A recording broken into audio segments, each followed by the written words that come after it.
কলকাতা টিভিতে আপনাদের সকলকে স্বাগত। আপনাদের সঙ্গে রয়েছে আমি অঙ্কুর। শুরু করছি আজকের বাংলা বলছে। আপনারা সকলেই জানেন যে আজ সকাল থেকে শুরু হয়েছে ইডির অভিযান। যে অভিযানে একদিকে যেমন দমকল মন্ত্রী সুজিত বসু, বরানগরের বিধায়ক তথা রাজ্য বিধানসভার তৃণমূলের উপমুখ্য সচেতক তাপস রায় এবং তার পাশাপাশি উত্তর দমদম পুরসভার প্রাক্তন পুরপ্রধান সুবোধ চক্রবর্তী, এই তিনজনের বাড়িতে আজ অভিযান চালায় ইডি। এবং এই অভিযানে ইডির সঙ্গে আজকে তাৎপর্যপূর্ণভাবে দেখতে পাওয়া গেল একেবারে রণসাজে সজ্জিত কেন্দ্রীয় বাহিনীর জওয়ান। উত্তর ২৪ পরগনার সন্দেশখালিতে গিয়ে যেভাবে আক্রান্ত হয়েছিল এনফোর্সমেন্ট ডিরেক্টরেটের আধিকারিকরা, তার থেকে শিক্ষা নিয়েই সম্ভবত একেবারে অত্যাধুনিক আগ্নেয়াস্ত্র, হেলমেট এবং সিনথেটিক লাঠি, কাঁদানে গ্যাসের শেল নিয়ে উপস্থিত ছিলেন কেন্দ্রীয় বাহিনীর জওয়ানরা। দীর্ঘক্ষণ ধরে এই তদন্ত অভিযান চলছে। ১১ ঘন্টা তল্লাশি অভিযানের পর জিজ্ঞাসাবাদের পর তাপস রায়ের বাড়ি থেকে মাত্র কিছুক্ষণ আগেই বেরিয়ে গিয়েছেন ইডির তদন্তকারী আধিকারিকরা। যদিও এখনো পর্যন্ত দমকল মন্ত্রী সুজিত বসু এবং উত্তর দমদম পুরসভার প্রাক্তন পুরপ্রধান সুবোধ চক্রবর্তীর বাড়িতে রয়েছেন তদন্তকারী আধিকারিকরা। ফলে খুব স্বাভাবিকভাবেই প্রশ্ন উঠছে, একদিকে যেমন তৃণমূল কংগ্রেস বলছে রাজনৈতিক প্রতিহিংসা, অন্যদিকে ভারতীয় জনতা পার্টি খুব স্পষ্টভাবেই কটাক্ষ করছে এই বিষয়টি নিয়ে। দিলীপ ঘোষ বলছেন খেলা হচ্ছে। শুভেন্দু অধিকারী বিরোধী দলনেতা, তিনি বলছেন যে এবার আরও একেবারে শীতের পুণ্যতিথিতে এই অভিযান চলছে, অনেককেই শ্রীঘরে যেতে হবে বলে কটাক্ষ করছেন তিনি। এবং অন্যদিকে আমরা বারবার যে প্রশ্নটা উঠছে, গত ৫ই জানুয়ারি যে ঘটনা উত্তর ২৪ পরগনার সন্দেশখালিতে হয়েছিল, এক সপ্তাহ পার, এখনো পর্যন্ত শেখ শাহজাহান তিনি অধরা। তার বদলে আজকে অবশ্য দুজনকে গ্রেপ্তার করেছে বলে আমরা আজকে জানতে পেরেছি। পুলিশ, রাজ্য পুলিশের পক্ষ থেকে জানানো হয়েছে ইডির ওপর যারা হামলা চালিয়েছিল তাদের মধ্যে থেকে দুজনকে ভিডিও থেকে চিহ্নিত করে গ্রেপ্তার করা হয়েছে। এদের একজন হলেন মেহবুব মোল্লা ও অন্যজন হচ্ছেন সুকোমল সর্দার। এদেরকে গ্রেপ্তার করা হয়েছে। তাদের জিজ্ঞাসাবাদ করে এই ঘটনায় আর কি পদক্ষেপ হবে সেই বিষয়টি জানতে পারবো। অন্যদিকে আজকেও ইডির দপ্তরে তাদের বয়ান রেকর্ড করতে গিয়েছিলেন বসিরহাট পুলিশ জেলার ডিএসপি। এই রাজনৈতিক আবর্তের মধ্যেই আজকের এতগুলো অভিযান, যে অভিযানে রাজনৈতিক প্রতিহিংসা আদৌ আছে কিনা তা নিয়ে চর্চা হচ্ছে। আমরা এই বিষয়গুলি নিয়ে চর্চা করব আমাদের এই বাংলা বলছের মঞ্চে। আমাদের সঙ্গে রয়েছেন বিশিষ্ট অতিথিরা, দর্শকদের সঙ্গে পরিচয় করিয়ে দেবো। আমাদের সঙ্গে রয়েছেন দীপঙ্কর সরকার, রাজ্য বিজেপির মুখপাত্র দীপঙ্কর সরকার রয়েছেন আমাদের সঙ্গে।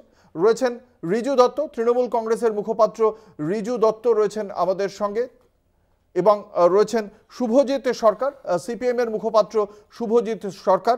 আমরা তাদের সঙ্গে এই বিষয় নিয়ে তাদের অভিমত তো অবশ্যই শুনবো, কিন্তু সবার আগে আজকে যে ইডির অভিযান সেই বিষয়ে রাজনৈতিক মহল কি বলছে, বিভিন্ন রাজনৈতিক দলের মুখপাত্ররা কি বলছেন আমরা শোনাবো। ইডি কখন সক্রিয় হবে নিষ্কাশন পরের ব্যাপার। আজও পর্যন্ত সন্দেশখালী কিছু করা সম্ভব হয়নি। ভারতবর্ষে আর কোনো কোর্ট আছে কিনা যায় না যেখানটায় ইডিকে বলতে হয় কোর্টে গিয়ে যে রাজ্য আমাকে সাহায্য করছেন, আমি কী করে পারবো। ইডির এই ধরনের দুর্বলতা, এই ধরনের আত্মসমর্পণ এবং কোর্টের কাছে সহযোগিতার ভিক্ষা পশ্চিমবঙ্গে বাদ দিয়ে ভারতবর্ষে আর কোনো রাজ্যে হয়েছে বলে, ইতিহাসে কখনো হয়েছে বলে আমার জানা নেই। রাজনৈতিক প্রতিহিংসা চরিতার্থ করার জন্য সমস্ত রকম চেষ্টা কেন্দ্রের পক্ষ থেকে হচ্ছে এবং তার রাজনৈতিক একদিকে যখন আমরা দেখতে পাচ্ছি রাজনৈতিক প্রতিহিংসার কথা বলছে তৃণমূল কংগ্রেস, অন্যদিকে এই যে ইডির যে পরিস্থিতি যেখানে তাদের বারংবার কোর্টের দ্বারস্থ হতে হচ্ছে কথা বলছে প্রদেশ কংগ্রেস। আমরা এই বিষয়গুলি নিয়ে চর্চা করব। আমি একদম প্রথমে যে বিষয়টি নিয়ে তৃণমূল কংগ্রেস মুখপাত্রের কাছে আসব। 7 দিন পার হয়ে গেল, শেখ শাহজাহান এখনো অধরা। দুজনকে ধরা গিয়েছে। প্রায় 800 থেকে 1000 মানুষ সেদিন জনরোষ দেখতে পেয়েছিলেন বলে ইডির পক্ষ থেকে অভিযোগ ছিল, সেখানে মাত্র দুজনকে চিহ্নিত করে ধরা গিয়েছে। পুলিশের ভূমিকা সম্পর্কে কি বলবেন? পুলিশের মতো কাজ করছে, ইডির মতো কাজ করছে। এখানে কোন দলের মুখপাত্র প্যানেলে এসে কি বলতে পারে? এটা এখানে যেটা বিষয়, পুলিশের তদন্তের বিষয়। শেখ শাহজাহান কিন্তু একজন সাধারণ মানুষ নন, তিনি মৎস্য কর্মাধ্যক্ষ ছিলেন, অর্থাৎ জনপ্রতিনিধি, এবং তিনি একটা সরকারি দায়িত্বেও ছিলেন। এই মুহূর্তে তিনি নেই বলে সরকারি দায়িত্বটা অন্য কারোর হাতে অর্পণ হতে পারে, কিন্তু শেখ শাহজাহান এখনো পর্যন্ত অধরা। সেটা কি পুলিশের ব্যর্থতা নয়? তো একইভাবে তো যারা বিলকিস বানোকে গণধর্ষণ এবং তার পরিবারকে খুন করেছিল, যাদের বিজেপি মালা পরিয়ে মিষ্টি খাইয়ে বার করে এনেছিল, তারপর সুপ্রিম কোর্ট তাদের আবার জেলে ফেরত পাঠানোর পর তারাও তো নিখোঁজ। দেখুন, ব্যাপারটা হচ্ছে কি, যেখানের পুলিশ হোক, গুজরাট পুলিশ হোক আর বেঙ্গল পুলিশ হোক, তদন্তটা পুলিশ করবে। আর শেখ শাহজাহানের পেছনে তো ইডিও হুলিয়া জারি করে দিয়েছে, তো ইডিও তার পেছনে লেগে আছে। বঙ্গ পুলিশ ডিজিপি বক্তব্য রেখেছেন যে যারা ল ভেঙেছে তাদের কাউকে রেয়াত করা হবে না। এরপরে আমার মনে হয় না মুখপাত্রদের প্যানেলে বসে অন্য কিছু বলার জায়গা থাকে।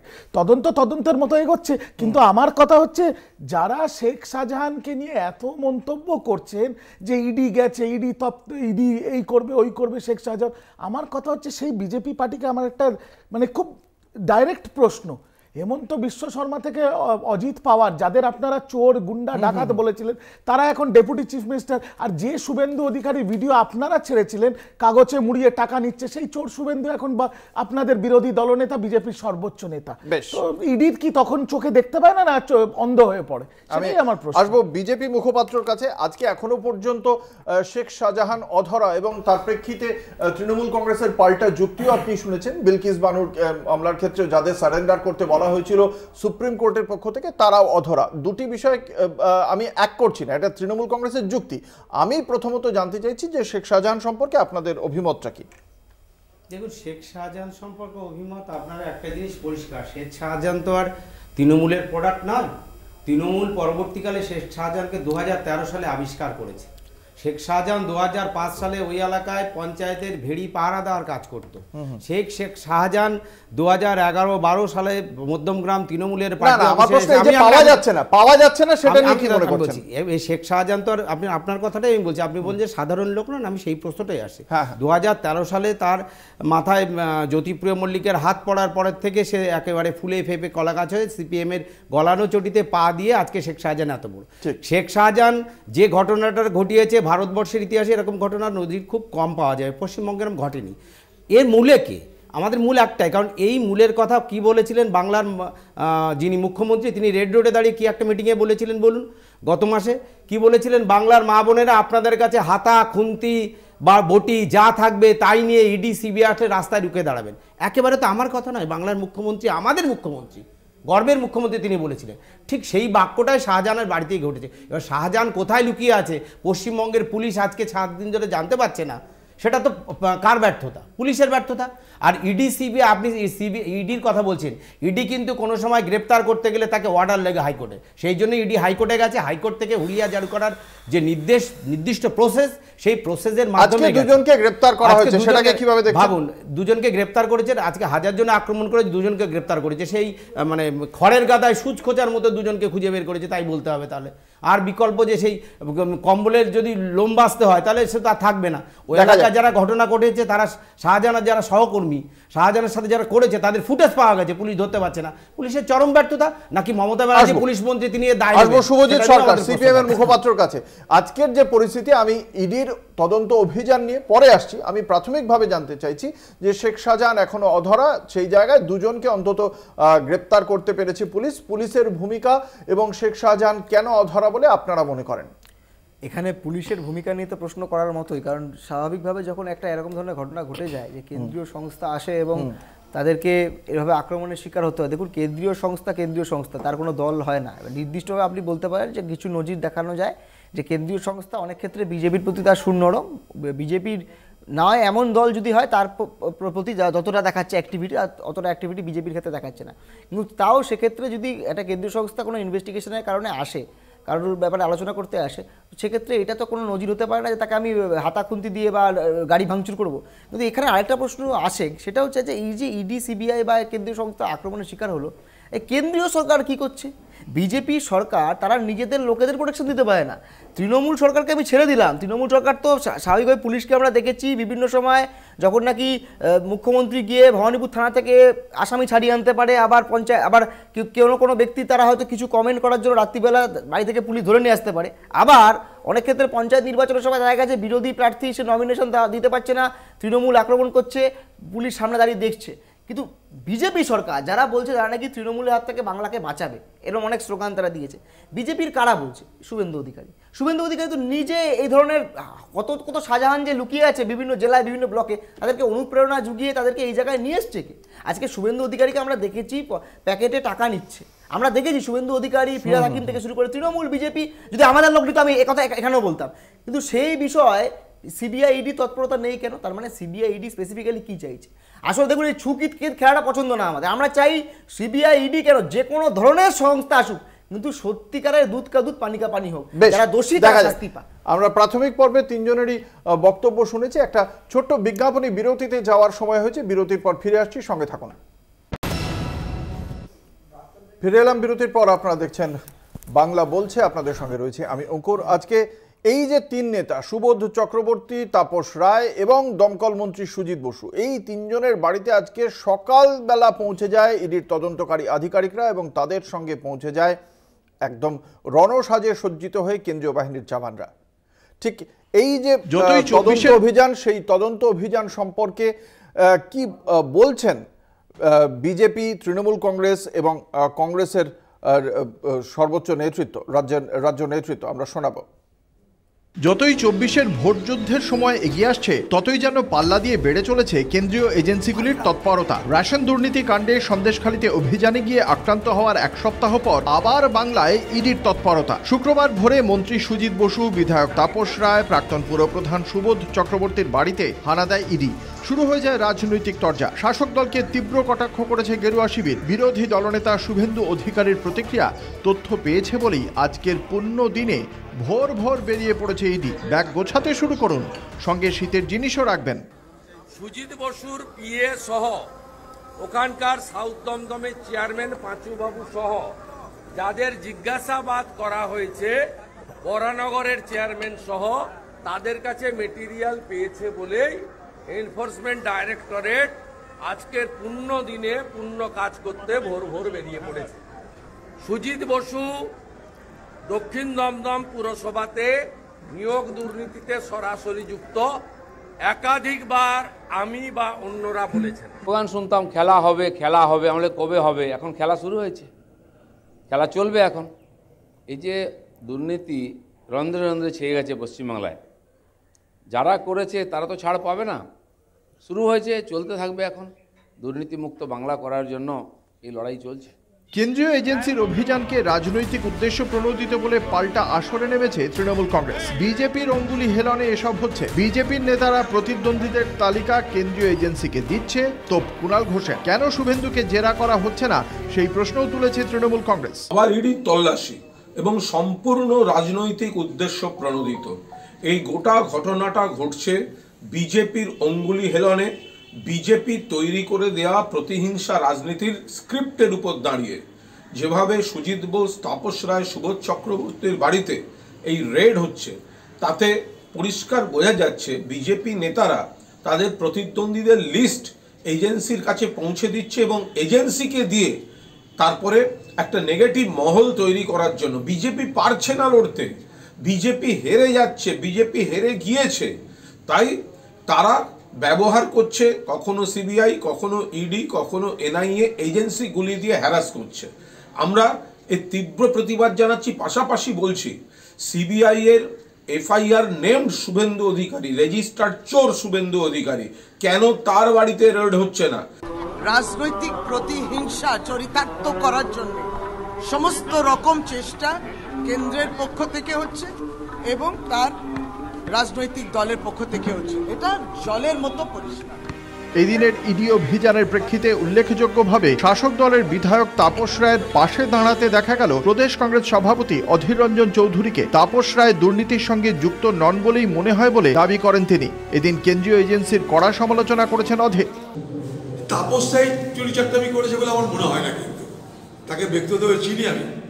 এখন মানে হয়ে যাচ্ছে, ভিড় ভাড়টায় পড়ে যাচ্ছে আর কি, ভিড়ের মধ্যে কেউ পড়ে যায় না, চাপা পড়ে যায়। তাপস রায় ঠিক এই ক্যারেক্টারের লোক বলে আমি মনে করি না। তাপস রায় কি এইরকম চোরটা বলে আমার ঠিক বিশ্বাস হচ্ছে না। এখন চোরদের সঙ্গ থাকলে এগুলো কিছু তো করার নাই, চোরের সঙ্গ লন্ড, চোরের সঙ্গ থাকতে গেলে চোরের বদনাম নিতে হবে, সঙ্গ দোষে কিছু হলে আলাদা কথা। তাপস রায়কে আমি যতটুকু জানি, তাপস এই ধরনের দুর্নীতি করার মধ্যে সম্ভবত থাকার সম্ভাবনা কম, এটুকু আমি বলতে পারি। সব মিলিয়ে পৌষের শীতের সকালে ইডির অভিযান ঘিরে তপ্ত হয়ে রইল বঙ্গ রাজনীতি। কলকাতা টিভি। আমি আসবো বিজেপি মুখপাত্র দীপঙ্কর সরকারের কাছে। যেটা রাজনৈতিক প্রতিহিংসার কথা তৃণমূল কংগ্রেসের পক্ষ থেকে বলা হচ্ছে এবং সেখানে আবারও একবার শুভেন্দু অধিকারীকে কেন জিজ্ঞাসাবাদ করা হচ্ছে না সেই প্রশ্ন উঠছে, কি বলবেন?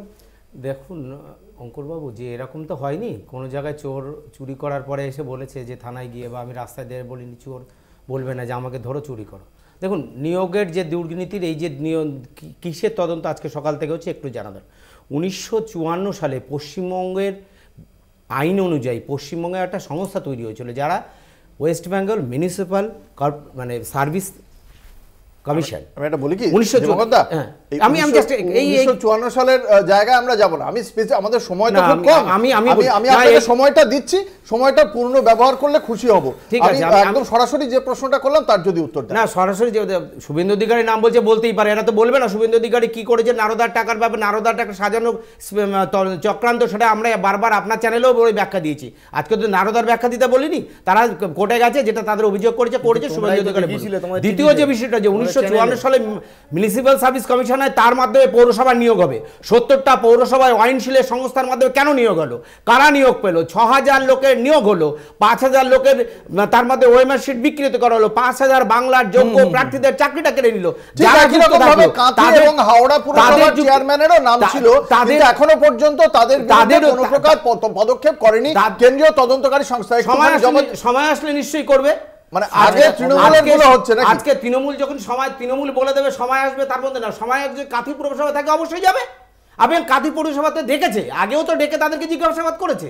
আজকে জিজ্ঞাসাবাদ যাদের নাম সরাসরি এসেছে, যার শালিকাকে চাকরি, শালিকার মেয়েকে চাকরি দিয়েছে, জামাইকে চাকরি দিয়েছে, সে সমস্ত নাম এসে সেই সব এলাকা। আজকে দক্ষিণ দমদম যে আপনাদের একজন নেতা তিনি মুখে বলেছিলেন যে তিনি তার পরিবার এবং তার ঘনিষ্ঠদের মধ্যে প্রায় প্রচুর মানুষকে চাকরি দিয়েছেন। আপনি নিশ্চয়ই জানেন তার নাম, তাহলে সেক্ষেত্রে তাকে এখনো পর্যন্ত আমি বলছি রাজু শেঠ শর্মা দমদমে মিটিং এ দাঁড়িয়ে উল্লেখযোগ্যভাবে আমাদের শিক্ষামন্ত্রী বর্তমানে তার নাম করে বলেছেন, আমরা যাকে লিস্ট দিয়েছি তিনি চাকরি দিয়েছেন এবং 100 জনের উপরে তাক দিয়েছে। কেটি বাবু, আমি উত্তরটা পেলাম না, বিশ্বজিৎ দাসের সম্পর্কে উত্তরটা পেলাম না। আমি প্রশ্ন করেছিলাম আপনার কাছে, আপনাকে নির্দিষ্ট সময় দিয়েছিলাম, কাউকে বলতে দেওয়ার সময় দিন। একটা ছোট্ট বিজ্ঞাপনী বিরতিতে যাওয়ার সময় হয়েছে, বিরতির পর ফিরে আসছি, সঙ্গে থাকুন। ফিরে এলাম বিরতির পর, আপনারা দেখছেন বাংলা বলছে, আপনাদের সঙ্গে রয়েছে আমি অঙ্কুর। আসবো তৃণমূল কংগ্রেসের মুখপাত্র ঋজু দত্তর কাছে। ঋজু, যে প্রশ্নটা বারংবার উঠছে যে একের পর এক তৃণমূল কংগ্রেসেরই যে সমস্ত নেতা নেত্রী রয়েছে তাদের বিরুদ্ধে যে অভিযোগ উঠছে, শিক্ষক নিয়োগ দুর্নীতি, পুরো নিয়োগ দুর্নীতি, পুরোপুরিটাই দুর্নীতি ওরিয়েন্টেড, এবং সেক্ষেত্রে একটা বড় অভিযোগ আপনাদের দলের এত মানে সরকারের আর কি এত গুরুত্বপূর্ণ ভালো ভালো কর্মসূচি রয়েছে, সেই কর্মসূচিগুলো কিন্তু এই ধরনের দুর্নীতির আক্রমণে ঢাকা পড়ে যাচ্ছে। কি প্রতিক্রিয়া? দেখুন, মানুষের এটা নিয়ে কোনো ফ্যাক্টর না মানুষের কাছে, তার কারণ হচ্ছে আমি আপনাকে বলি, শুধু তৃণমূল কংগ্রেস কেন, আপনি দেশ জুড়ে দেখুন না, যার যে কটা বিজেপি বিরোধী দল আছে তাদের উপরে ইডি আর সিবিআই, এদের তো আর কোনো তাস নেই। হয় কখনো ধর্ম নিয়ে খেলবে, আর নইলে কখনো ইডি সিবিআই এর কাঁধের ওপর ভরসা দিয়ে যেমন মহারাষ্ট্রয় করেছিল সরকার গঠন করবে, বা তৃণমূলকে চাপার চেষ্টা করবে। সেই জন্যই দেশে এখন একটা নতুন স্লোগান উঠেছে যে বিজেপির দুই ভাই ইডি আর সিবিআই, এছাড়া এদের কোনো অস্তিত্ব নেই। আমি বলছি তো, এরা একটা কথা দেখুন, যতগুলো নিয়োগ দুর্নীতি কাণ্ড নিয়ে তদন্ত হচ্ছে কোর্টের নির্দেশে, পার্থ চ্যাটার্জি অ্যারেস্ট হয়েছিল 22শে জুলাই 2021, এখন অবধি সাজা হয়েছে? অনুব্রত মণ্ডল 2022-এ অনুব্রত মণ্ডল কিছু সাজা হয়েছে? বিচারপতিরা রাস্তায় দাঁড়িয়ে রাজনৈতিক ভাষণ দিচ্ছেন। এই রেগুলারের লাস্ট 2 বছর ধরে টিভির পর্দায় বাংলার মানুষ একটা তামাশা দেখছে ইডি সিবিআই এর, সেটা নিয়ে প্রতিটা সংবাদ মাধ্যমে বিকেলবেলা একটা করে খাপ পঞ্চায়েত, নির্যাস শূন্য। রোজ শুভেন্দু অধিকারী ভাইপো ভাইপো করে লাফায় ধরকাটা মুরগির মতো। আর অভিষেক বন্দ্যোপাধ্যায় ইডির দপ্তর থেকে বেরিয়ে এসে ওপেনলি বলছেন লাস্ট 3 বছর ধরে যে আমার বিরুদ্ধে 1% যদি কোনো অভিযোগ থাকে আমি নিজে মৃত্যুবরণ করব। তার মানে পুরোটা যদি আপনি দেখেন নির্যাস কি, নির্যাস শূন্য। নির্যাস কি শূন্য? সিপিএম কি মনে করে? আচ্ছা দেখো, আমি বলছি যে এখানে উঠে এলো যে এটা নাকি সিরিয়াস ইস্যু নয়। পাবলিকের ট্যাক্সের টাকায় যে চাকরিগুলো হয় সেই চাকরিগুলোকে টাকার বিনিময়ে যারা বিক্রি করেছে, এটা একটা ভ্যালুলেস জিনিস বা এটা খুব খুব ছোট জিনিস? এটা খুব সিরিয়াস একটা বিষয় যে পাবলিকের ট্যাক্সের টাকায় যাওয়ার চাকরি, সেই চাকরিগুলোকে এরকমভাবে বিক্রি করা হয়েছে লিটারালি টাকার বিনিময়ে। এটা অনেক সিরিয়াস গ্রেভ ইস্যু। আর বলা হচ্ছে না যে অভিষেক বন্দ্যোপাধ্যায় বারবার বলছে আমি ফাঁসি কাটে উঠে যাব, আমি মৃত্যুবরণ করব। আচ্ছা ধরুন লিপস অ্যান্ড বাউন্স কোম্পানি 2011 সাল গৌতম দেব বললো লিপস অ্যান্ড বাউন্স কোম্পানির কথা, তখন স্বাভাবিকভাবে যারা নাকি সিপিএমের বিরুদ্ধে বা বামেদের বিরুদ্ধে, অনেক মিডিয়াও ছিল, তারা এটাকে হাসির খোরাক হিসেবে উড়িয়ে দিল। সেই লিপস অ্যান্ড বাউন্স কোম্পানি 10 বছর 11 বছর পর তো বেরিয়ে গেলো যে কোম্পানির নামে একটা চিট ফান্ড চলে, এই কোম্পানির কি বিজনেস এখনও এতদিনেও আমরা জানতে পারলাম না যে মোড অফ বিজনেসটা কি। লিপস অ্যান্ড বাউন্স নামে কোম্পানিটা আছে, তার টাকা বাড়ছে, কোটি হচ্ছে, আরও কোটি হচ্ছে, কিন্তু মোড অফ অপারেশনটা কি, তার বিজনেসটা কি, সে কিসের ব্যবসা করে, এগুলো উঠে আসছে না। আসলে দেখুন এখানে সিবিআইও ছুকিতকিত খেলছে।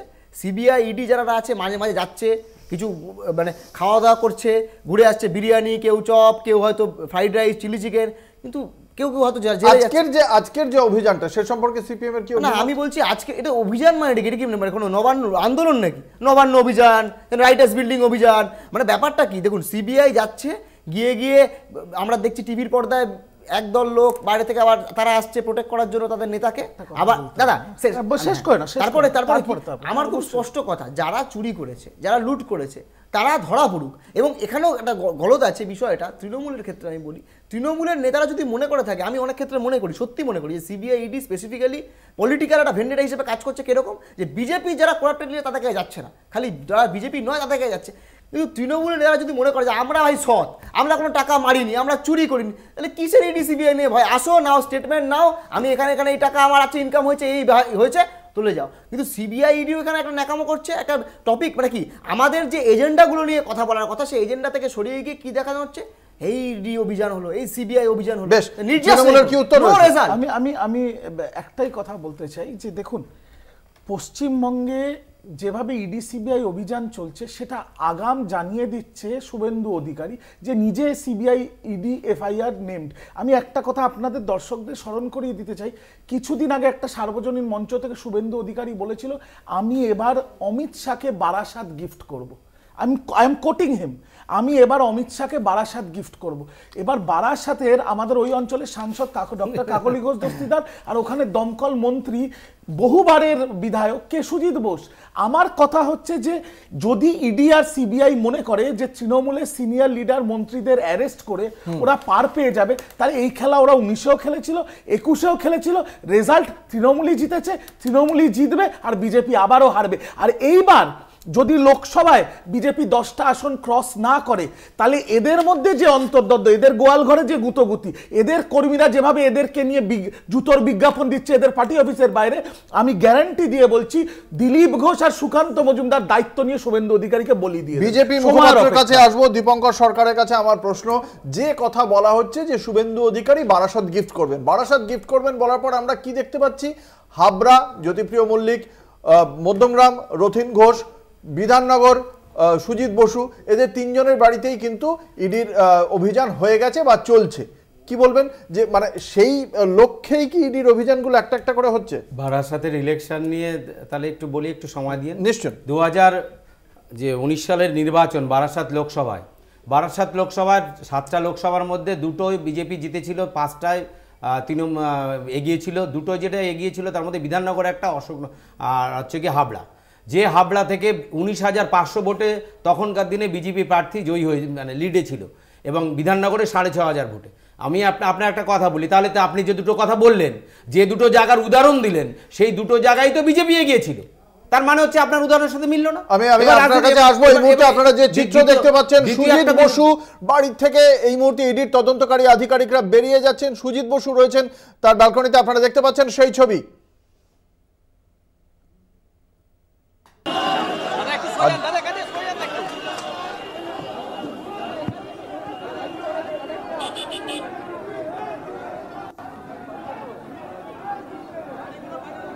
আজ 7 সকালেই ইডির তদন্তকারী আধিকারিকরা সুজিত বসুর বাড়িতে পৌঁছে গিয়েছিলেন। দীর্ঘক্ষণ ধরে চলছে সেই তদন্ত অভিযান এবং সেখানে সুজিত বসু একজন জনপ্রিয় নেতা, তার বাড়ির সামনে কিন্তু আমরা দেখেছিলাম সাত সকালেই পৌঁছে গিয়েছিল কেন্দ্রীয় বাহিনীর জওয়ানরা। তারা একেবারে কার্যত রণসাজে সজ্জিত ছিল।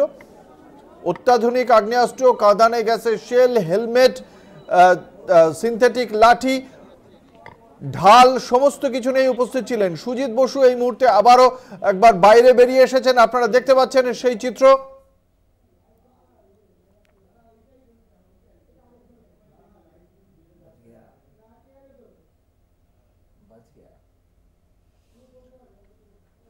এর আগেও 31শে অগাস্ট 2023-এ তলব করা হয়েছিল দমকল মন্ত্রীকে। সেবার তলব করেছিল সেন্ট্রাল ব্যুরো অফ ইনভেস্টিগেশন বা সিবিআই, কেন্দ্রীয় তদন্তকারী সংস্থার। সেই তলবে কিন্তু সাড়া দেননি সুজিত বসু। বদলে ঠিক ওই দিনেই তিনি সাংবাদিক সম্মেলন করেছিলেন এবং তার দাবি ছিল সেই সাংবাদিক সম্মেলনে যে তাকে যেভাবে তলব করা হচ্ছে তার পেছনে রাজনৈতিক ষড়যন্ত্র রয়েছে। 40 বছরের রাজনীতিতে কোনো তিনি দুর্নীতি করেননি। বিজেপি মুখপাত্র দীপঙ্কর সরকার বক্তব্য রাখছিলেন। আবারও ফিরে যাব দীপঙ্কর সরকারের কাছে। দীপঙ্কর বাবু, যে আপনি যে দুটো বললেন, আমি দুটো উদাহরণ দিয়ে বললাম যে দুটো বিধানসভায় বিজেপি এগিয়েছিল, সেই দুটো বিধানসভায় একটা হচ্ছে জ্যোতিপ্রিয় মল্লিক আর একটা হচ্ছে সুজিত বসু, সেখানে বিজেপির তাহলে এগিয়ে আছে, সেক্ষেত্রে করার কোনো। তার দ্বিতীয় একটা কথা যে বলছিল না টাকা নেওয়া, এই যে নারদার চক্রান্ত, যে টাকা নেওয়া শুভেন্দু অধিকারীকে ফাঁসানোর জন্য ভাইপো কোম্পানি দিয়ে করেছিল, সেই যেভাবে করেছিল কেডি সিংকে দিয়ে, এই নারদার টাকা নেওয়া কাকলি ঘোষ দস্তিদারকে দেখা গেছিল এবং কাকলি ঘোষ দস্তিদারও কিন্তু সবাইকে অ্যারেস্ট করেছে।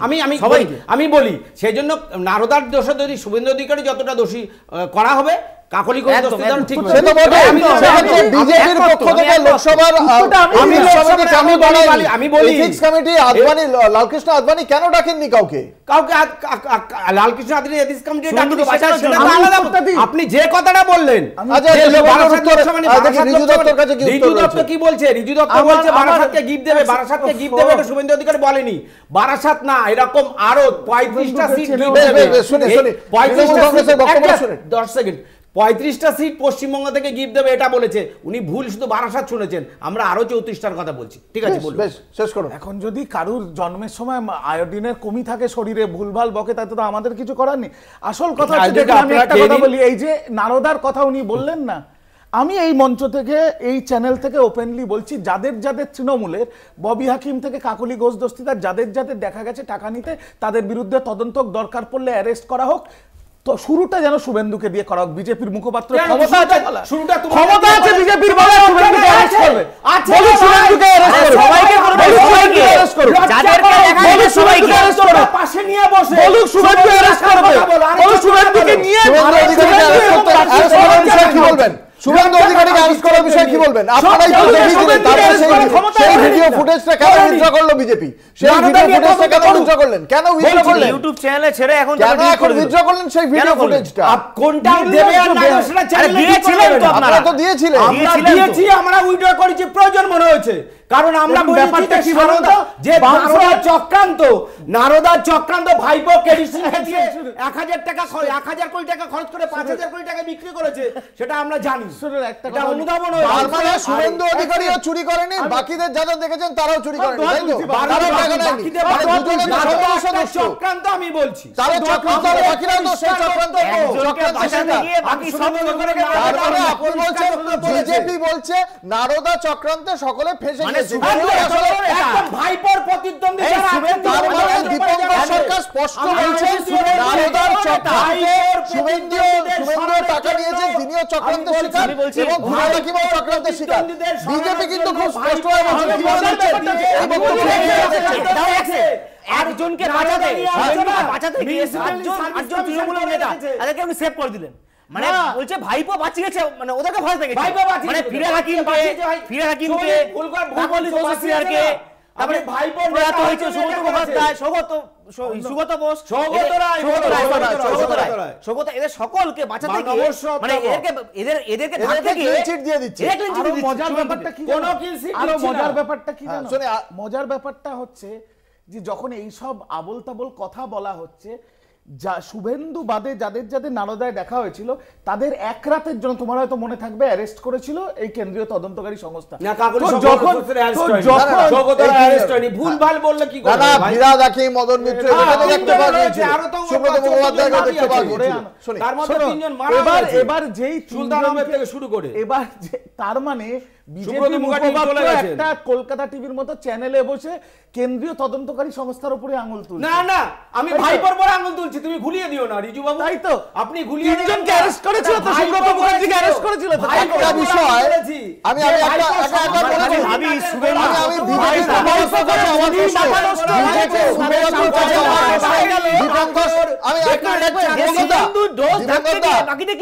সারদার পর তাপস পাল চলে গেলেন, নারদায় অভিযুক্ত তিনি চলে গেলেন, একের পর এক তারা চলেই গিয়েছেন, কিন্তু ইডি কাউকে এখনো পর্যন্ত দোষী সাব্যস্ত করতে পারলো না। আমরা এই আলোচনায় ফিরে আসবো এবং অবশ্যই মতামত শুনবো আমাদের উপস্থিত বিশিষ্ট অতিথিদের কাছ থেকে। একটা ছোট্ট বিজ্ঞাপনী বিরতি, সঙ্গে থাকুন। ফিরে এলাম বিরতির পর, আপনারা দেখছেন বাংলা বলছে, আপনাদের সঙ্গে রয়েছে আমি অঙ্কুর। ইতিমধ্যেই আমাদের এই আলোচনায় যোগ দিয়েছেন আরো একজন বিশিষ্ট অতিথি, প্রদেশ কংগ্রেসের মুখপাত্র সুস্মিতা বিশ্বাস। আপনাকে কলকাতা টিভির পক্ষ থেকে স্বাগত জানাই। আমরা যে আলোচনায় ছিলাম সেই বিষয়ে সুস্মিতা বিশ্বাসের অভিমত অবশ্যই নেব, কিন্তু এই মুহূর্তের গুরুত্বপূর্ণ খবর, দমকল মন্ত্রী সুজিত বসুর বাড়ির থেকে এই মাত্র কিছুক্ষণ আগেই বেরিয়ে গিয়েছেন ইডির তদন্তকারী আধিকারিকরা, সঙ্গে কেন্দ্রীয় বাহিনীর জওয়ানরাও বেরিয়ে গেছেন। আপনারা দেখতে পাচ্ছেন সেই ছবি, এবং ইডির তদন্তকারী আধিকারিকরা বেরিয়ে যাওয়ার পরেই আমরা দেখতে পেয়েছি ব্যালকনি থেকে সুজিত বসু হাত নেড়েছেন। আমরা কথা বলবো, আমাদের সঙ্গে রয়েছেন আমাদের প্রতিনিধি রিয়া মাঝি। রিয়া, কি জানতে পারা যাচ্ছে এখনো পর্যন্ত ইডি সূত্রে? আজকে ঠিক কি কি প্রশ্ন ছিল সুজিত বসুর সামনে, এবং কি কি বাজেয়াপ্ত করে নিয়ে যাচ্ছেন ইডির তদন্তকারী আধিকারিকরা, সে বিষয়ে কি মুখ খুলেছেন তারা? দেখো, কোনোদিনই কিন্তু এনফোর্সমেন্ট ডিরেক্টরেটের আধিকারিকরা তারা রেড থেকে বেরিয়ে যাওয়ার পর কিন্তু সঙ্গে সঙ্গে কিন্তু কিছু বলেন না যে তারা কি পেয়েছেন বা কিছু বাজেয়াপ্ত করেছে কিনা। এবং এক্ষেত্রেও কিন্তু ঠিক একই রকমের ইডি আধিকারিকরা তারা প্রায় 14 ঘন্টা তল্লাশি অভিযান চালায়, এবং এই গোটা 14 ঘন্টা তল্লাশি অভিযানে প্রায় 2 ঘন্টা মতো সুজিত বসু তাকে জিজ্ঞাসাবাদ করেন, এবং তাদের যে প্রশ্নমালা ছিল মূলত যে সুজিত বসু যেসব টাকা ইনভেস্ট করে তার উৎস কোথা থেকে, তার সোর্স কোথা থেকে, এই বিষয়টাই কিন্তু মূলত প্রশ্ন করা হয়েছিল সুজিত বসুকে। এবং সেই জায়গা থেকে দাঁড়িয়ে সুজিত বসুর ছেলে তিনি বারংবার যেটা জানিয়েছে একদম রেড চলাকালীন যে তারা সহযোগিতা করেছে, তারা তদন্তে আগামীকালেও সহযোগিতা করবেন, এবং বাকি তাদের যারা অনুগামীরা ছিল তাদের উদ্দেশ্যে বলে যে তারা যাতে উত্তেজনা না ছড়ায়, যাতে কোঅপারেট করে, এই কথাটা কিন্তু বারংবার বলে সুজিত বসুর ছেলের তরফ থেকে। এবং যেটা দেখা যায় যে তার দুটি বাড়ি, আদি বাড়ি এবং তার যে নতুন বাড়ি এবং তার অফিস, সুজিত বসুর অফিস, এই 3 জায়গায় কিন্তু রীতিমতো বলা চলে যে ম্যারাথন তল্লাশি অভিযান চালায়, এবং তার মধ্যে 2 ঘন্টা জিজ্ঞাসাবাদ করা হয় সুজিত বসুকে। এবং যখন দেখা যাচ্ছিল যে 14 ঘন্টা অতিক্রান্ত হয়ে যাওয়ার পর যখন ইডি কর্তারা বেরোচ্ছিলেন, ঠিক তার আগেই সুজিত বসুকে দেখা গেল একদম মেন গেট থেকে বেরোনোর আগেই ইডি আধিকারিকরা সুজিত বসুকে দেখা গেল তার বাড়ির ওপর থেকে, ব্যালকনি থেকে তিনি অনুগামীদের উদ্দেশ্যে হাত নাড়েন, এবং তাকে যখন অনুগামীরা জিজ্ঞাসা করে তিনি ঠিক আছে কিনা, তিনি বলেন যে তিনি একদম ঠিক আছেন, এবং তিনি বলবেন, কথা বলবেন বলে এমনটাই তিনি মন্তব্য করেন, এবং কিছুটা সময় চেয়ে নেন তিনি। এবং যেটা জানা যাচ্ছে ইতিমধ্যেই যে সুজিত বসু একটি প্রেস কনফারেন্স করবেন, এবং প্রেস কনফারেন্স থেকে তিনি যা বলার বলবেন বলে ইতিমধ্যেই কিন্তু প্রেস কনফারেন্সের যে অ্যারেঞ্জমেন্ট সেটা শুরু করেছেন। এবং একই সঙ্গে আমি দেখছিলাম যে তোমরা সমুদ্র বসুর সঙ্গেও একাধিকবার কথা বলার চেষ্টা করেছিলে। এর আগে ইডির বিরুদ্ধে অভিযোগ ছিল যে ইডি অনেকের বাড়িতেই হানা দেওয়ার পরেও সিজার লিস্ট দেয়নি। সমুদ্র বসু বা সুজিত বসু আজকে কোনোভাবে কি সেই বিষয়ে কোনো আলোকপাত করেছেন?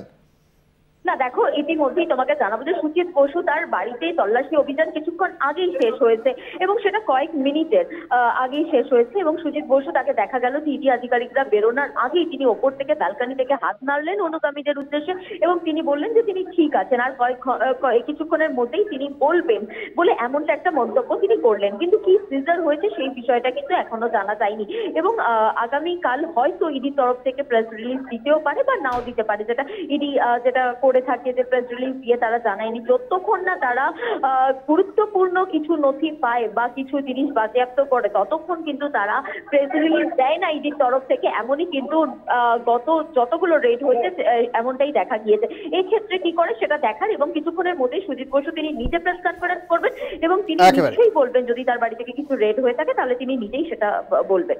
ধন্যবাদ। আমাদের সঙ্গে ছিলেন আমাদের প্রতিনিধি রিয়া মাঝি।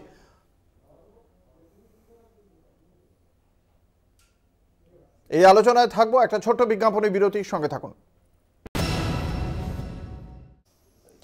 ফিরে এলাম বিরতির পর। আপনারা দেখছেন বাংলা বলছে, আপনাদের সঙ্গে রয়েছে আমি অঙ্কুর। আমাদের সঙ্গে এই আলোচনায় যোগ দিয়েছেন কংগ্রেসের মুখপাত্র। আমি সবার আগে আসবো সুস্মিতা বিশ্বাসের কাছে। আজকে একাধারে আমরা এতগুলো জায়গায় রেড করতে দেখলাম ইডির তদন্তকারী আধিকারিকদের। তাপস রায় তার বাড়িতে বউবাজারে আজকে দীর্ঘক্ষণ রেড হয়। এখনো পর্যন্ত যা ইডি সূত্রে খবর তাতে একটি মোবাইল এবং তাপস রায়ের একটি মোবাইল এবং কিছু নথিপত্র নিয়ে চলে গিয়েছেন এবং সুজিত বসুর বাড়ির থেকে বেরিয়ে যাওয়ার তথ্য ছবিও আমরা দেখালাম। এবং এখনো পর্যন্ত কিন্তু সুজিত বসু কিছু জানাননি যে তিনি তারা কি নিয়ে গিয়েছেন, বা ইডির পক্ষ থেকেও জানানো হয়নি যে কোনো কিছু বাজেয়াপ্ত করা হয়েছে কিনা। তবে যদি কোনো কিছু বাজেয়াপ্ত করা হতো অথচ সিজার লিস্ট না দেওয়া হতো, আমার ধারণা তৃণমূল কংগ্রেস যে রাজনৈতিক প্রতিহিংসার অভিযোগ বারংবার করে থাকে সেক্ষেত্রে সুজিত বসু হয়তো এক্ষুনি সেই বিষয়টি সংবাদ মাধ্যমে জানাতেও পারতেন। তাহলে কি মনে হচ্ছে, মানে এখনো পর্যন্ত কিন্তু এই দুজনের বাড়িতে অভিযান চালিয়েও সুনির্দিষ্টভাবে বড় কিছু পেলে সেটা কি জানানো হতো না? কি মনে করেন? আমি না একটা জিনিস ভেবে খুব অবাক লাগছে অঙ্কুরদা, এই যে যতগুলো নাম বলছেন না এরা সবাই ইডি র্যাডারে ছিল। এরা কি বাড়িতে রেখে দেবে যে আয় তোরা ধর নে কিছু প্রমাণপত্র? আমি জানি না ব্যাপারটা কি বলতে চাইছেন। আর ইডি সিবিআই বা কি করতে চাইছে? মানে ওই সার্কাসের মতো খেলা দেখাতে চাইছে, মানুষকে ভোলাতে চাইছে যে আমরা দেখো কত তৎপর, আমরা দুর্নীতির বিরুদ্ধে তৎপর। কিন্তু আমরা দুর্নীতির বিরুদ্ধে আমরা হেমন্ত বিশ্ব শর্মাকে অ্যারেস্ট করি না, আমরা শুভেন্দু অধিকারীকে অ্যারেস্ট করি না, আমরা নারায়ণ রানেকে অ্যারেস্ট করি না, আমরা অজিত পাওয়ারকে অ্যারেস্ট করি না, তাদের এগেনস্টে কোনো তদন্ত হয় না। এগুলো খেলা ছাড়া আর কিচ্ছু না, রীতিমতো খেলা হচ্ছে। একটা সেকেন্ড আমি শেষ করি। প্রথমত আমি এই জায়গাটা দিয়ে শুরু করলাম, তুমি এই প্রশ্নটা করলে বলে, আর আমি একটু ওরা যে আলোচনাটা করছিল আমি এসে শুনলাম, সেই আলোচনাটা দিয়ে এসে আমি আবার এটাতে ঢুকছি। একটু আমাকে টাইম দিও, যেহেতু আমি দেরিতে এসেছি। বিষয়টা হচ্ছে আমি দেখলাম রিজুর তৃণমূলের এজেন্ডা একমাত্র হচ্ছে শুভেন্দু অধিকারী। বর্তমানে ও শুধু যত কথা বলে গেল শুভেন্দু অধিকারীকেই নিয়ে বলে গেল, ওরাই আরো প্রায়োরিটাইজ করে দিচ্ছে শুভেন্দু অধিকারী ব্যাপারটাকে। এবং সবচেয়ে বড় কথা হচ্ছে একটা নারদা কেলেঙ্কারি নিয়ে এখানে আলোচনা চলছিল। এই যে স্টিং অপারেশন, কেডি সিং যে স্টিং অপারেশন করিয়েছে যেটা বলেছে, সেটা কিন্তু মানে আমরা দেখেছি যে সেই কথাটা বলেছে শুভেন্দু অধিকারী আর সমর্থন করেছেন ফিরহাদ হাকিম। একটা অদ্ভুত কম্বিনেশন। ওই আমরা যে বিজেমূল তত্ত্ব যে বলি না, সেরকম একটা কম্বিনেশনের ব্যাপার। এইবার ব্যাপারটা হচ্ছে শুভেন্দু অধিকারী, দীপঙ্কর দা কি বলছে, দীপঙ্কর দা মানে নিজেই জানে না, বলছে আমরা দিয়েছিলাম আমাদের সোশ্যাল মিডিয়াতে। আপনার কথাটা তুলে বলছি তো, আপনার কথাটাকে কোট করে বলছি। দীপঙ্কর দা বললেন ওনাদের সোশ্যাল মিডিয়াতে দিয়েছিল, আবার ওনাদের ইচ্ছে হয়েছে পুছে দিয়েছি। আদতে সেইটা না, শুভেন্দু অধিকারীকে সরিয়ে দেওয়ার জন্য, তার জন্য পুছে দিয়েছে, তার জন্য শঙ্কুদেব পান্ডা আবার চলে গেছে। এখনো সৌগত রায় বাকি আছে, কাকলি ঘোষ দস্তিদার বাকি আছে, যারা যারা বাকি আছে এখন তাদের দোষ খণ্ডন হয়ে যাচ্ছে আর কি এই করে। তার কারণ হচ্ছে যেহেতু শুভেন্দু অধিকারী নির্দোষ প্রমাণ করতে হবে, তাই জন্য এই চোরেদেরও, যেই চোরেরা টাকা নিয়ে বলেছিল থ্যাংক ইউ, সেই চোরেদেরকেও তারা ছেড়ে দিতে চাইছে। আমি আপনার কাছে আসছি, আপনি যেটা প্রথমেই বললেন যে ঘরে কি তাহলে টাকাটা রেখে দেবে ইডিকে দেওয়ার জন্য, আজকে যাদের বাড়িতে টাকা বা নথিপত্র, আজকে এই যে আপনি তার মানে ওই একই বন্ধনীতে সকলের সঙ্গে তাপস রায়কেও রাখছেন। কিন্তু আজকে প্রদেশ কংগ্রেস সভাপতি, আমরা সেই বক্তব্য আপনি আসার আগে দর্শকদের শুনিয়েওছি, তিনি কিন্তু খুব স্পষ্ট ভাষায় বলছেন যে তাপস রায় চোরটা লোক, এটা অধীর রঞ্জন চৌধুরী বিশ্বাস করেন না, তবে ভিড়ের মাঝখানে হয়ে গেলে আলাদা বিষয়। এই কথাটাই বলছেন অধীর রঞ্জন চৌধুরী। তার মানে তাপস রায় সম্পর্কে কে বলছেন? তৃণমূলের কোনো নেতার নয়, বিরোধী দলের নেতা অধীর রঞ্জন চৌধুরী, যার তৃণমূল বিরোধিতা নিয়ে কেউ প্রশ্ন তোলে না। দেখুন এখানে একটা বিষয় আছে, আমি এই কথাটা, আপনি প্রশ্নটা করলেন, একটু টাইম দেবেন বলতে। অনেক তৃণমূল নেতা আছেন যারা আগে কংগ্রেস থেকে বিলং করতেন এবং কংগ্রেসটা তারা দীর্ঘদিন করে গেছে। তার মধ্যে আমরা যেমন শোভনদেব চট্টোপাধ্যায়কে শ্রদ্ধা করি, তাপস রায়কে শ্রদ্ধা করি, এরকম কিছু কিছু নেতা আছে যাদেরকে আমরা শ্রদ্ধা করি, বলি খুব না ভালো মানুষ, সেই জায়গাটা থেকে দাঁড়িয়ে অধীর চৌধুরী এই কথাটা বলেছেন। কিন্তু একটা জিনিস আপনি মাথায় রাখুন, আজকে এই চোরেদের মাঝখানে রাজনীতি করে যদি টিকে থাকতে হয় তাহলে হয়তো এই চোরেদের এক হয় সাথ দিতে হবে, না হলে চুরি করতে হবে, দুটো যে কোনো একটা। এখন সেইটাতে কোনটাতে তার নাম জড়িত সেটা তো আমরা জানি না, সেই জন্য আমরা বলতে পারবো না। এইবার শুধু তো এখানে তাপস রায়ের কথা না, এখানে অনেকের কথা আসছে, এখানে অনেক। আমি বুঝতে পেরেছি আপনার অবস্থানটা, বুঝতে পেরেছি। আসছি তৃণমূল কংগ্রেসের কাছে। এই যে ধরুন বারংবার যে প্রশ্নটা উঠছে যে এই সমস্ত দুর্নীতিগ্রস্তদের, দুর্নীতিবাজ বলে যাদের দিকে আঙুল উঠছে, তাদের জন্য আপনাদের দলের ভালো যারা যেমন তাপস রায় বা এবং একই সঙ্গে আপনাদের ভালো প্রকল্প যেগুলো, সেগুলো ঢাকা পড়ে যাচ্ছে, অস্বীকার করেন? দেখুন, দল এত বড়, বিরোধী তো শূন্য। আজকে যারা এই টিভির পর্দায় বসে বসে চেঁচাচ্ছেন, এই যে সুস্মিতা দেরি করে এসে গলা ফাটিয়ে দিলেন, রেজাল্টটা কি? আমাকে দেরি করে আনতে গেছে তাই আমি দেরি করে এসেছি। আচ্ছা শুনুন, আচ্ছা শুনুন, আমি নিজে দেরি করে আসি। শুনুন না, উত্তেজিত হবেন না, শুনুন না। বলছি, আগে তো সুস্মিতা দেবীর মতো কর্মীদের যেটা করা উচিত সেটা হচ্ছে, যার নেতৃত্বে ভারতবর্ষের সবচেয়ে প্রাচীনতম দল বাংলায় শূন্যে পরিণত হয়েছে, আগে তাকে ছাঁটাই করা। মানে আমি অধীর চৌধুরীর কথা বলছি, প্রথম প্রদেশ কংগ্রেসের সভাপতি যার নেতৃত্বে কংগ্রেস শূন্য। একটু বলতে দিতে হবে। এইটা বুঝুন, আজকে এই যে দুর্নীতির আলোচনা হচ্ছে, আজকে ব্যাপম স্ক্যাম হয়েছিল, হয়নি? সেই মুখ্যমন্ত্রী বা সেই মুখ্যমন্ত্রীর বিরুদ্ধে বিজেপি কি পদক্ষেপ নিয়েছে? আজকে সুস্মিতা দেবী এত গলা ফাটাচ্ছে। কিছুদিন আগে যখন ন্যাশনাল হেরাল্ড কেসে রাহুল গান্ধীকে ধরে নিয়ে গেছিল ইডি, তখন প্রিয়াঙ্কা গান্ধী রাজপথে রাস্তায় বসে তিনি প্রতিবাদ জানিয়েছিলেন। আর অধীর চৌধুরী যখন ইডি আমাদের নেতাদের কাছে আসে তখন তাদের রসগোল্লা খাওয়াতে যায়। এই দ্বিচারিতার জন্যই তো শূন্য তো তৃণমূল করেনি, শূন্য করেছে বাংলা। না রিচু, মানুষকে ভুল বোঝাচ্ছ তোমরা, বাংলার মানুষকে ভুল বোঝাচ্ছ। মানুষ কি বোঝে বলুন? এক সেকেন্ড, মানুষ কি বোঝে? আমি দেখাচ্ছি এই টেবিলের এই দিকটা দেখুন, 213 let me finish. Arjun Singh কোন দলের? তৃণমূল কংগ্রেসের। তৃণমূল কংগ্রেসের বিজেপিতে গেছিল না? হ্যাঁ গেছিল। তখন ভালো খারাপ হয়ে গেছিল তাই তো? আচ্ছা, রাজীব ব্যানার্জি কি? রাজীব ব্যানার্জি কোন দলে? আমাদের দলের। সে তিনি কোথায় গেছিলেন? আচ্ছা, তখন তার সম্বন্ধে আমরা দিদিমণি, তখন আপনার দলে আমরা, কিন্তু সে আবার ফিরে আসেনি। সে হেমন্ত বিশ্ব শর্মা বিজেপিতে কি আবার ফিরে আসেনি? নেতাদের মারছিল তখন। আর আমি তোমার সোফার ইওর কাইন্ড নলেজ রিজু, আমি একটা বলেছি, অধীর চৌধুরীর নেতৃত্বে শূন্য হয়ে হয়। আমরা এই মুহূর্তে এই বিষয়টা আমি আসবো দীপঙ্কর সরকারের কাছে। আসছি বারংবার একটা কথা উঠছে যে এই যে উত্তর 24 পরগনার যে 5টি আসন রয়েছে, আসছি উত্তর 24 পরগনায় যে 5টি লোকসভা আসন রয়েছে, তার মধ্যে বনগাঁ, ইতিমধ্যে বনগাঁর আসনটি অলরেডি শান্তনু ঠাকুর কেন্দ্রীয় মন্ত্রী, ভারতীয় জনতা পার্টির সাংসদ। বাকি যে 4টি আসন রয়েছে তার মধ্যে ব্যারাকপুর আসনটি অর্জুন সিং বিজেপি সাংসদ হিসেবে জিতলেও পরবর্তীকালে তিনি তৃণমূল কংগ্রেসে যোগদান করেন। শুভেন্দু অধিকারী বারংবার বলেছেন যে এই উত্তর 24 পরগনার 4টি লোকসভা আসন অবশ্যই তাদের আরো অনেক বড় লক্ষ্য রয়েছে, তবে উত্তর 24 পরগনা তাদের নজরে রয়েছে, সে কথা তিনি বলেওছেন। এবং আমরা দেখতে পাচ্ছি দীপঙ্কর সরকারের কাছ থেকে যার উত্তর চাইব যে এই যে ইডির যে তদন্ত অভিযান, তাতে প্রত্যেকটি জায়গা কিন্তু দেখতে পাওয়া যাচ্ছে, যেমন ধরুন কামারহাটি পুরসভার লোকজনকে তোলা হয়েছে, বরানগর পুরসভার লোকজনকে জিজ্ঞাসাবাদ করা হয়েছে, এবং বরানগর বিধায়ক আজকে তাপস রায়, অন্যদিকে বিধাননগরের সুজিত বসু, জ্যোতিপ্রিয় মল্লিক, রথিন ঘোষ, এই যে, এবং অন্যদিকে আমরা যদি দেখি সন্দেশখালী, সেখানেও শেখ শাহজাহানের বাড়িতে গিয়েছে। মনে হয় না মানে তৃণমূল কংগ্রেসের যে বক্তব্যটা যে এটা লোকসভা জেতার নকশা? দেখুন, আপনি 4টে বলছিলেন না, উত্তর 24 পরগনা জেলার হচ্ছে গিয়ে 5টা লোকসভা কেন্দ্র। আমি বলছি 3টে সিট নদিয়ার থেকে লোকসভার সময় বনগাঁ লোকসভার মধ্যে আসে। এই জিওগ্রাফিক্যালি ব্যাপারটা, এবার আমরা 5টা সিটই চাই, আমরা 5টা সিটই জিততে চাই। এর জন্য আমরা 42টাই চান। আমরা শুনুন আমরা সুস্মিতা দি একটুখানি পরে এসেছেন, আপনি তো 1 সেকেন্ড বলে 2 মিনিট চালিয়ে দেন, একটু শুনুন।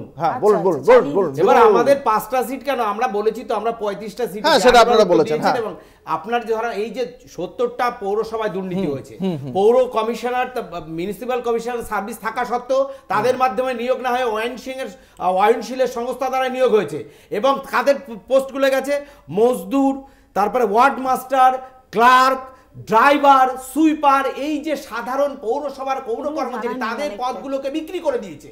আজকে কেন মিউনিসিপ্যাল সার্ভিসের মাধ্যমে না আইনশীলের মাধ্যমে হবে? আমরা এই কথা বলছি না। আমি কলকাতার মহান নাগরিক ফিরহাদ হাকিম তিনি বলেছেন এরকম হয়েছে, কেন হয়েছে, এবং এটা আটকানোর জন্য হাইকোর্টে গেছিল। হাইকোর্ট থেকে ডিভিশন বেঞ্চে গেছে যাতে তদন্ত নয়, ডিভিশন বেঞ্চ থেকে সুপ্রিম কোর্টে গেছে যাতে এই তদন্ত না করতে পারে। কারণ নিয়োগ দুর্নীতির তদন্ত করতে গিয়ে কিন্তু আইনশীলের কোম্পানি বেরিয়েছে। আইনশীলের কোম্পানি কিন্তু আগে আসেনি, মানুষ জানতে পারেনি পৌরসভার নিয়োগগুলোকে কারা বিক্রি করে। আমরা এই মুহূর্তে সরাসরি চলে যাব সাংবাদিক বৈঠকে সুজিত বসু, তার বাড়িতেই আজকে ইডির তদন্ত অভিযান হয়েছে, সরাসরি চলে যাব সেখানে। আমি কর্মসূচিতে যখন বেরোবো সকালবেলায় 7টার সময়, কাল বহু রাত্রিতে অনেক রাত্রিতে আমি বসে রাখতে মিটিং করে ফিরেছি, কিন্তু সকালবেলা আমি যখন 7টার সময় আমাকে বলে, আমার ছেলে এসে বলে বাবা ইডি এসছে বাড়িতে। আমি বললাম ঠিক আছে 10 মিনিটের সময় দিতে বলো, নিচে বসতে বলো, আমি আসছি। কিন্তু আজকের দিনটা আমি প্রথমে অফিসারদের বলেছিলাম যে আজকে স্বামী বিবেকানন্দের জন্মদিন, আপনারা এসছেন নিশ্চয়ই আপনাদের যা কোয়ারিজ আছে সব রকম সাহায্য করতে আমি প্রস্তুত আছি, আপনারা একটু দয়া করে আমাকে তাড়াতাড়ি ছেড়ে দেন। কিন্তু যাই হোক ওদের যা প্রসিডিউর আছে ওরা সেটা করেছে। কিন্তু সকাল থেকে আমার প্রায় 12-14টা প্রোগ্রাম, শিডিউল প্রোগ্রাম, তার মধ্যে একটা বিবেকানন্দের মূর্তি উদ্বোধনের করার কথা ছিল, সব কটা প্রোগ্রাম আমাকে ক্যান্সেল করতে হয়েছে। ক্যান্সেল করবার পরও আমি এখন যা ইডি বাড়ি থেকে বেরিয়েছে 4.5 ঘন্টা পরে, 4.5 ঘন্টা পরে বেরিয়েছে। এবং আপনারা জানেন আমার কাছে ফোন পর্যন্ত নেই। আমার একটা ডিপার্টমেন্ট হচ্ছে ইমার্জেন্সি ডিপার্টমেন্ট, ফোনটা পুরোপুরি আমার ফিজ করেছে। আমি ইডিকে যতটা দোষ দেবো, ইডির অফিসাররা যারা এসছেন তাদেরকে প্রত্যেকেই বলেছি দেখুন আপনারা আপনাদের সরকারি কাজ করতে এসছেন, আমি আপনাদের কোনো বাধা দেবো না, যা দরকার লাগে আমি, আমার ছেলে, আমার মেয়ে, আমার বউ, সবাই আমরা উত্তর যা যা বলেছি আমরা সব কিছু উত্তর দেওয়ার চেষ্টা করেছি। যা যা ডকুমেন্ট পেয়েছে আমরা সেই ডকুমেন্ট প্রস্তুত আছে এবং আগামী দিন সব রকম সহযোগিতা করবার প্রতিশ্রুতি আমাদের হয়েছে। তার কারণ আমি মনে করি যে ঘটনার সঙ্গে আমি কোনো যুক্ত না, যে ঘটনার সঙ্গে আমার কোনো যোগাযোগ নেই, সেই ঘটনায় নাকি কোর্ট মারফত একটা এনকোয়ারি হচ্ছে যে পৌরসভায় যে সমস্ত লোক নিয়োগ হয়েছে সেখানে নাকি আর্থিক প্রশ্ন যেটা হয়েছে তার সঙ্গে নাকি আমাদের যোগাযোগ আছে, সেই জন্য এনকোয়ারি করছে। আমি বলি এনকোয়ারি করুন।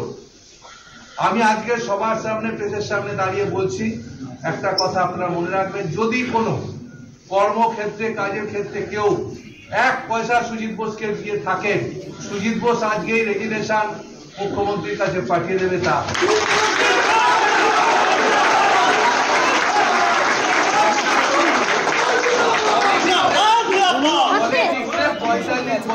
সুজিত বোস পলিটিক্স করছে, 45 বছর রাজনীতিতে সুজিত বোস 10 বার ইলেক্টেড হয়েছে, 6 বার কাউন্সিলর, 4 বার সুজিত বোস বিধায়ক হয়েছে এবং একবার পার্লামেন্ট লড়েছে। যারা আজকে কিনা বড় বড় কথা বলছে, আমি শুনেছি 2-1টা জায়গায় যে শুভেন্দু অধিকারী যিনি বিরোধী দলনেতা তিনি গলা ফাটিয়ে অনেক চিৎকার করছেন। আমি শুভেন্দুকে আজকে এই জায়গা থেকে বলে দিতে চাই, ও নাকি বলেছে সবাইকার জামা কাপড় গুছিয়ে রাখুন, শীতের পোশাক ফেলে যেতে হবে। আমি বলি শীতের পোশাক আমি নিশ্চয়ই কালকে নেবো, কালকে গঙ্গাসাগরে যাচ্ছি 4 দিনের জন্য, ঠান্ডা আছে আমাকে নিয়ে যেতে হবে, কিন্তু তারপরে আমি বলে দিতে চাই ওই বিরোধী নেতা সবাইকে চোর বলছো, নিজের আয়নায় নিজের মুখটা দেখো। টাকা নিয়েছে, আগে ওইটা প্রমাণ করুন। কতদিন বিজেপি আপনাকে গার্ড করবে? আমি ইডি সিবিআই অফিসারদের কখনো দোষ দিই না, ইনকাম ট্যাক্সকে দোষ দিই না, কারণ অফিসাররা তাদেরকে ওপর থেকে এই যে শুভেন্দু অধিকারী রোজ বলে দিচ্ছেন, আর একজন আমি ওকে বলবো, ওকে তো রাজনীতির কোনো লোকই মনে করি না। ওই যে সুজিত বোস নাকি রোল বিক্রি করতে, হ্যাঁ রোল বিক্রি করতাম, গর্বের সাথে বিক্রি করতাম, কিন্তু কারোর পকেট কাটতাম না, কারোর চুরি করতাম না। প্রধানমন্ত্রী তো চা বিক্রি করতে, তিনি তো নিজে বলেছেন আমি চা বিক্রি করে দেশের প্রধানমন্ত্রী হয়েছি। তাহলে নিজের প্রধানমন্ত্রীকে আপনি অপমান করছেন। এইসব কারণগুলো বিজেপিতে যতদিন থাকবে, বিজেপিটা কোনোদিন পাগলায় তারা দাঁড়াতে পারবে না। তার কারণ বাংলার মানুষ এই নেতাদের পছন্দ করে। আমি বিজেপির সব লোক খারাপ কখনো বলবো না, কিন্তু এই যে লোকগুলো আছে, সামনে নির্বাচন আছে, আমি জোর গলায় বলে দিতে পারি, এই দুইজন যারা পাঁঠার মতো চিৎকার করে সকাল থেকে রাত্রি অবধি ঘ্যাগা করে, আজকে দিদিকে চোর বলছে, সুজিত বোসকে চোর বলছে। ও নিজের আয়নাটা, নিজের মুখটা দেখুক কোথায় ও মানুষের কাছে গেছে। তাই আমি বলি এর জবাব আমরা রাজনৈতিক ভাবেই দেবো।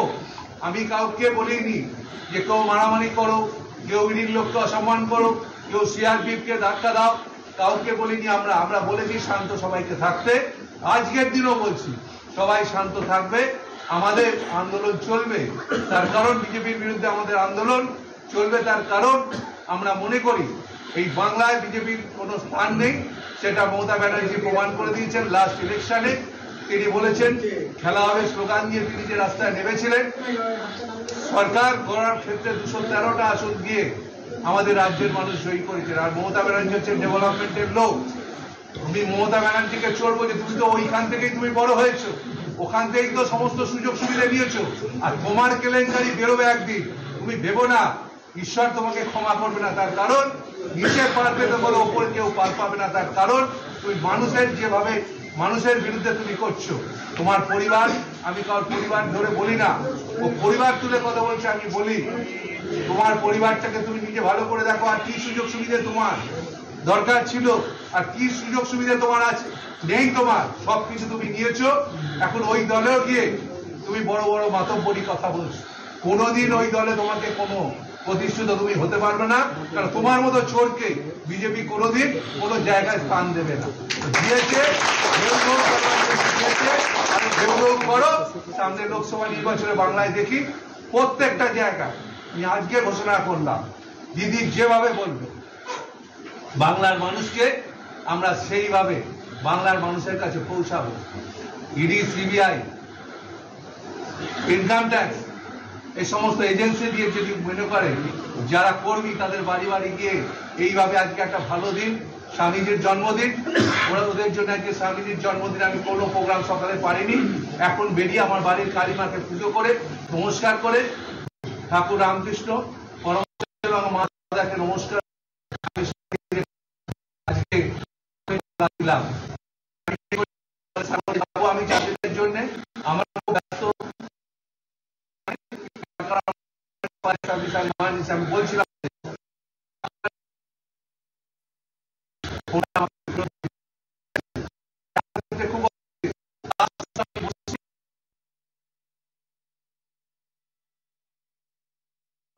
আমরা মনে করি আমরা ঠিক পথে আছি, আমরা ঠিক পথে আছি, আমরা মানুষের সাথে আছি। মানুষের ভালো করবার জন্য যা করবার তাই করব, এবং আন্দোলন আমরা চালিয়ে যাব এবং মানুষের জন্য করব। আমরা নিজের পরিবারের জন্য কিছু ভাবি না।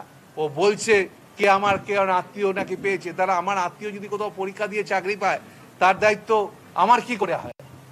আর আমি তো একটা কথা এখানে বলতে পারি, আপনারা প্রমাণ করে দিন।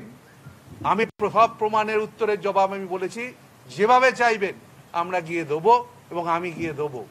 এবং তার কারণ আমি মনে করি না কোনো ব্যক্তি, এখানে বহু মানুষ সাহায্যের জন্য আমাদের কাছে আসে, তাদের পাশে যদি আমি সাহায্যটা দিয়ে না করে দিই সেটা 100 বার করবো। যদি তার জন্য আমাকে জেলে পৌঁছতে হয়, পৌঁছতে আমি রাজি আছি।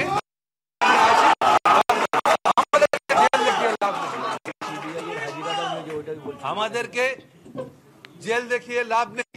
কিছুদিন আগে আমি দেখেছি সিবিআই নিয়ে একটা প্রশ্ন তুলেছি। আমি বললাম সিবিআই কোনো নোটিশ আমার কাছে এলো না, সাংবাদিকদের হাতে করে বেড়ালো। পরবর্তী সময় প্রমাণ করে দিলাম যে সিবিআই আমাকে ডাকেনি। আর সিবিআই যদি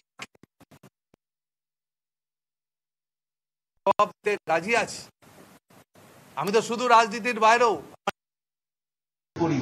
তা আমি বলি আমার লাইফ নিয়ে কেউ যেন বলতে না আসে। আমার লাইফটা অনেক অনেক ফাইট করে এই জায়গাটায় এসছি, লড়াই সংগ্রামের মধ্যে দিয়ে এসছি। ওই ফেস পাউডার মুখে দিয়ে সন্ধ্যেবেলা টিভির সামনে বসে বড় বড় কথা লম্বা চওড়া, মানুষ এটাকে গ্রহণ করবে না। মানুষ তার জবাব দেওয়ার জন্য তৈরি আছে। কিছুদিন বাদে নির্বাচন আছে, মানুষ তার জবাব দেবে। তো আজকে যে ঘটনা শিলিগুড়ি বুকে ঘটালো সিআরপিএফ নিয়ে, পুলিশ নিয়ে, পাড়ার মধ্যে যেটা মনে হচ্ছে যেন একটা কার্গিলের যুদ্ধ হচ্ছে এখানে। এই পাড়াটা কি সেই পাড়া? শ্রীভূমি এর আগেও জবাব দিয়েছে অনেক ক্ষেত্রে। আমি যখন 99-এ সিপিএম থেকে বেরিয়ে ইন্ডিপেন্ডেন্ট দাঁড়িয়ে জিতেছিলাম, সেটা একটা মাঠকে কেন্দ্র করে ব্যাপার ছিল, মানুষ ইন্ডিপেন্ডেন্ট হিসেবে আমাকে জিতিয়েছিলেন এখানে। তাই আমি মনে করি ইন্ডিপেন্ডেন্ট যে লড়াই করে জিতেছিলাম সেটা এখানকার মানুষ আমাকে সেই চোখেই রাখে, এবং এই বিধানসভা কেন্দ্রে প্রত্যেকটা মানুষের সঙ্গে আমার খুব নিবিড় সম্পর্ক আছে। তাই আমি বলি আজকে যেভাবে মানুষ রাস্তায় নেমেছে, তারা শুধু অনেকেই বলেছে আমরা কিচ্ছু করতে হবে না, সবাই শান্তভাবে থাকুন। জবাব তো আমরা মারামারির মধ্যে দেবো না, ব্যালটের মাধ্যম দিয়ে আমরা জবাব দিয়ে দেবো। মোবাইল ফোন ছাড়া আর কি নিয়ে গেছে? মোবাইল ফোন ছাড়া আর কি নিয়ে গেছে? আর দু একটা কাগজ ডকুমেন্ট যেগুলো আমারই ছিল, আমি ওদের বলেছি এগুলো দেখে নিন, যে আমি ওই সময় ছিলাম না, কেন ছিলাম না তার কারণও সেই কাগজগুলোতে দিয়েছে, ওরা সেটা নিয়ে গেছে। আপনাকে কি আবার ডেকেছে, কোনো নোটিশ দিয়েছে? ডাকিনি, ডাকলে আমি তো আবার বলছি আপনাদের যদি ডাকে যাবো, কিন্তু এমন কোনো খবর আপনারা করবেন না যে খবরটার কোনো সততা নেই। ওরা এসছে, আপনারা দেখেছেন, আমরা সব রকম ভাবে সহযোগিতা আমরা করেছি, এবং আমার ছেলে থেকে শুরু করে আমার মেয়ে থেকে বউ থেকে সবাই সহযোগিতা করেছে, এবং পাড়ার লোকেরাও সবাই সহযোগিতা করেছে। দাদা অয়নশীল বা নিতাই দত্ত নিয়ে কিছু দেখুন, আমি একটা কথা বলি, যে সমস্ত লোকের নাম বলছেন সেই সমস্ত লোকের সঙ্গে আমার কোনো যোগাযোগ নেই, আর আমি এসব লোকের সঙ্গে যোগাযোগ রাখি না। যদি আজকে কেউ বলে দেয়, দেখুন আজকে বিভিন্ন জায়গায় সুজিতদা যায়, সুজিতদার সঙ্গে কেউ যদি একটা দাঁড়িয়ে ছবি তুলে নেয়, তাহলে সুজিতদা কি করবে? কিন্তু যার নাম বললেন তার সঙ্গে সুজিত বোসের কোনো যোগাযোগ নেই, তার সাথে কোনো সম্পর্ক নেই। একটা ডকুমেন্টে সেখানে এসবি, আরে এসবি মানে তো সুকান্ত হতে পারে, শুভেন্দু হতে পারে, আপনি কেন সুজিত বোসকে বলছেন? না না, ওইটা শুভেন্দু আর ওই কি নাম, সুকান্ত, ওটা ভুল করেছে শুভেন্দু। তাহলে এসবি মানে কি সুজিত বোস হয়ে গেল? শোনেন, এইসব কথার ছেদ কথার কোনো দাম নেই। যারা এসব নেয় তাদের বিরুদ্ধে বলুন, যারা তাদের কথা বলুন, চোরদের বলুন। ও চোর লোককে বলছে, ওর থেকে বড় চোর পশ্চিমবঙ্গে নেই, কেন ওকে আমি জানি। ওর মন্ত্রিত্ব থাকাকালীন কি কি অপবৃত্তি করেছে, আমার সরকার বলে দিদি ওকে ছেড়ে দিচ্ছে, ওকে কখনো ছাড়া উচিত না, ওকে ধরে অ্যারেস্ট করা উচিত। Do you think this is political vendetta by BJP? Do you think this is political vendetta? আমি তো বলছি, I have asked in English. ये पॉलिटिकल वेंडेटा है तो पहले से ही बोलता है। जब निर्वाचन आता है, ये लोग का ईडी, सीबीआई और क्या है, इनकम टैक्स के लोग सबको नोटिस देता है। क्या हमारा की कमजोरी करना है? हमको नहीं, कमजोरी नहीं करना सकता है। हम लोग मजबूर है, और हमारा साथ जो पार्टी का कर्मी है सब लोग भी शक्तिशाली भी है। हम लोग किसी आदमी को सीट नहीं झुकाता है। वो टाइम में सीपीएम का हम लोग देखा है, बहुत चैलेंज किया है सीपीएम हमको।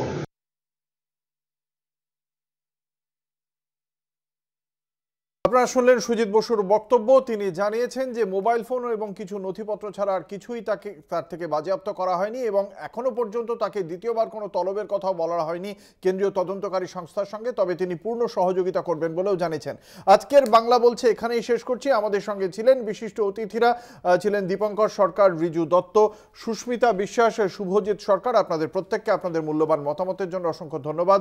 শেষ করছি বাংলা বলছে। দেখতে থাকুন কলকাতা টিভি, রাত দিন 7 দিন।